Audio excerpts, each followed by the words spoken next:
Bang Iran, halo, selamat malam Bang Iran. Sehat Bang Iran. Halo. Kang, kita coba tanya Bang Iran nih, seperti apa tanggapannya mengenai ya fenomena pengangguran apa banyaknya. Halo, Halo Bang Iran, sehat. Halo Bang halo. Iran. Halo, Ya, halo, ada suaranya Bang. Kedengeran Bang. ada. Iya, Ah, Bang Iran, asal dari mana Bang Iran? Jember, Dari Jember, Jember Jawa Tengah ya. Jawa Timur. Oh, oh sama-sama Jawa Timur nih Bang nih. Iya. Nah, sama-sama teman kita yang di atas ini dia juga dari Jawa Timur juga dari apa. Nah, Bang, gimana dengan banyaknya pengangguran, banyaknya pemutusan hak kerja, Bang, di Jawa Timur, Bang? Menurut Abang? Pemutusan hak kerja. Iya. Dari apa kerjaannya itu?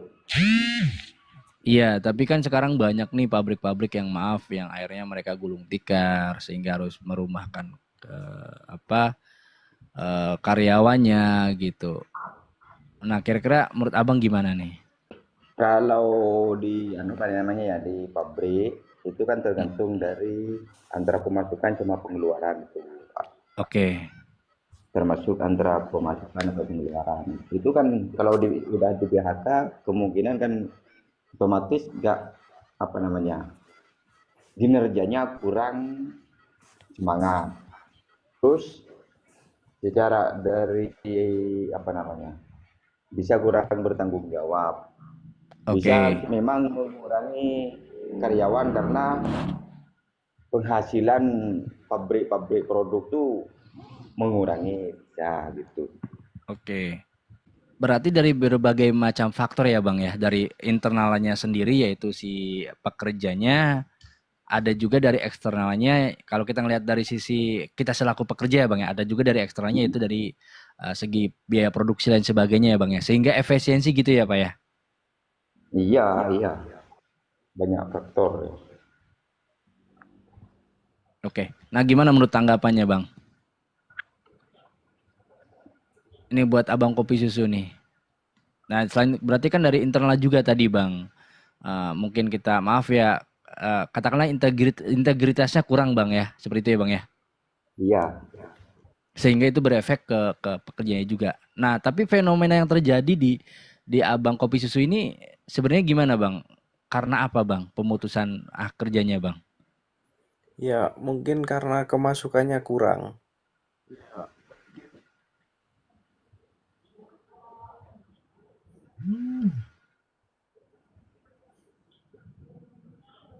Kemasukannya kurang, terus banyak pengeluaran. Oke, lebih dari berarti kembali lagi ke poinnya ke efisiensi ya, Ya, sehingga berimbas ke mereka. Nah, dari Pak Iran nih, aku manggilnya Bapak kayaknya Bapak ya. Iya, Pak, Bapak menurut aja. Bapak nih, gimana nih? Gimana solusinya untuk kan sekarang kan banyak banget nih teman-teman kita yang maaf kehilangan pekerjaan gitu kan. Ya berimbas dari apa awal mula dari efisiensi lain sebagainya. Nah, gimana nih Bang nih, Pak? Kalau menurut saya itu kita harus kalau mau kerja sama orang lain, kita harus Mm-mm. introspeksi diri sendiri. Kita sebagai Oke. apa namanya karyawan, kita harus tanggung jawab apa kerjaan kita gitu. Mm-mm. Sehingga kalau misalnya ada seleksi PHK kita nggak kena gitu ya Pak ya.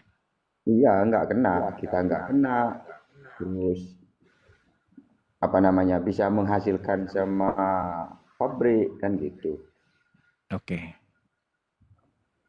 Ya benar. Berarti kembali lagi ke kita ya Pak ya. Solusinya seperti itu ya Pak ya. Iya, kembali ke kita. Kecuali mungkin kasusnya kayak apa pabrik Sritek yang memang dia PHK massal karena tutup juga itu bukan kesalahan dari individual pekerjanya ya Pak ya, tapi itu memang karena gelombang ekonomi yang memang tidak baik-baik saja ya Pak ya, seperti itu ya Pak ya. Bisa jadi gitu. Mm. Oke, tapi memang poin pentingnya adalah kalau bisa saya tangkap adalah kembali lagi kita selaku pekerja harus menjaga integritas kita, harus menjaga kita punya poin untuk perusahaan. Intinya kita jangan sampai mengecewakan perusahaan supaya kita dilihat kinerja seperti itu ya, Pak ya. Iya, kita harus introspeksi diri sebagai kita karyawan. Apa tugas kita, apa tanggung jawab kita. Kita itu semangat Job desk. sendiri. Benar. Kalau sekarang Bapak apa nih profesinya Pak? Kalau boleh tahu Pak, maaf. Kalau sekarang saya dagang. Oh, Bapak dagang.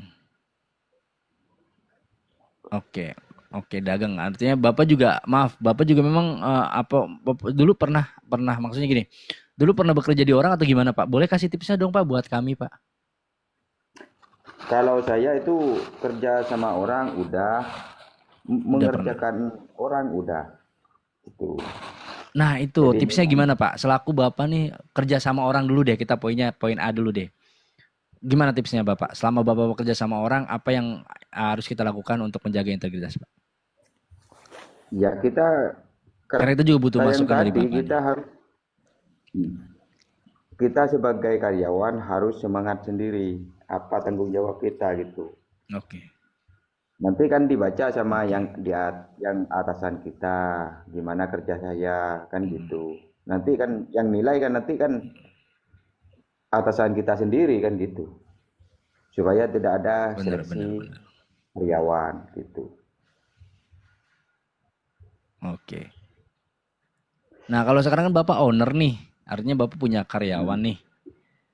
Nah itu gimana Pak? Melihat seperti ini Pak. Posisi Bapak Kalau saya sebagai owner. Nah, kalau saya punya karyawan, kita itu apa namanya harus memberi arahan-arahan sama bawahan kita. Iya. Itu bagaimana yang harus dikerjakan dan apa yang harus dikerjakan dan cara bekerja gimana. Kita harus mempunyai arahan seperti itu. Oke. Biar tenaga kita itu semangat kerjanya. Juga jangan terlalu keras dah sama kerja gitu. Benar. Saya setuju Pak. Saya setuju. Jadi punya jiwa leadershipnya ya Pak ya, bukan jiwa dealer ya. Kalau leadership itu kan mengayomi ya kan, membimbing, maju bersama. Tapi kalau dealer itu kan kadang orang cuma hanya ya udah keuntungan lu kerja untung buat gua gitu tanpa harus mengayomi lain sebagainya. Seperti itu ya Pak ya. Poinnya Pak ya. Iya, kalau kita nggak mengayomi, kita nggak bisa sukses. Bener, aku setuju Pak. Aku setuju statement itu Pak. Aku setuju banget Pak. Aku setuju banget. Oke, ini dengan Bapak siapa Pak?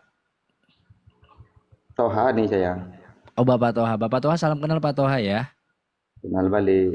Iya, nanti Bapak Toha mohon izin aku untuk hasil live-nya nanti aku masukin ke YouTube aku Pak Toha ya. Nanti bisa dilihat di YouTube aku Pak Toha ya.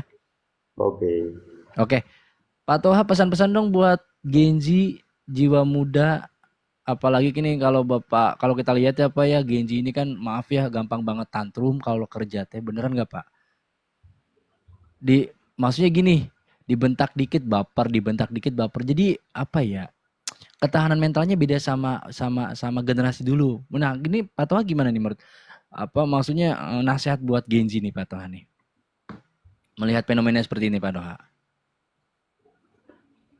Kalau masalah dari apa namanya ya, itu kan beda orang, beda watak. Benar. Itu kadang-kadang apa namanya, dibentak kita marah. Kadang ada yang dibentak, ada yang sadar kalau kita ada bawahan. Karena dia kalau yang sadar itu memang membutuhkan pekerjaan, bukan apa namanya, bukan takut, bukan gimana, tapi takut kita nggak punya kerjaan gitu. Ada yang sadar yang gitu. Benar. Terus kalau kita sebagai karyawan, kita harus sadar diri apa posisi kita, sebagai apa kita, supaya kita nggak di PHK kan gitu. Terus yang kedua, kita itu harus memang betul-betul semangat dalam untuk memastikan pekerjaan kita itu betul-betul dipandang sama atasan itu memang kita semangat. Betul. Terus apa namanya, supaya kita mempunyai poin kalau kita itu memang betul sanggup mengatasi pekerjaan kita sendiri, bertanggung jawab masalah pekerjaan kita sendiri gitu. Oke, siap. Pak Toha, makasih untuk petuahnya malam hari Oke, ini Pak Toha ya. Saya selalu Pak Toha ya. oke, Makasih sudah bergabung, makasih sudah kasih nasihat, makasih sudah kasih pandangan untuk kita para pekerja, apalagi teman-teman kita yang maaf kurang beruntung, artinya dia kena PHK lain sebagainya Pak Toha ya. Mm-mm. Salam kenal buat semuanya dari Subang ya, buat Pak Toha, terus buat siapa tadi Abang Kopi Susu ya, dari sama-sama dari Jawa Timur ya Bang ya. Ya, Ya Jawa Pak ya. Timur. Iya. Oke, makasih buat semuanya malam hari ini. Karena memang udah Ya, malam juga, kita close kayaknya ya. ya, Udah mau jam 1 juga. Terima kasih buat semuanya ya. Mulai oke. live dari room ini. Sehat-sehat selalu. Assalamualaikum warahmatullahi wabarakatuh.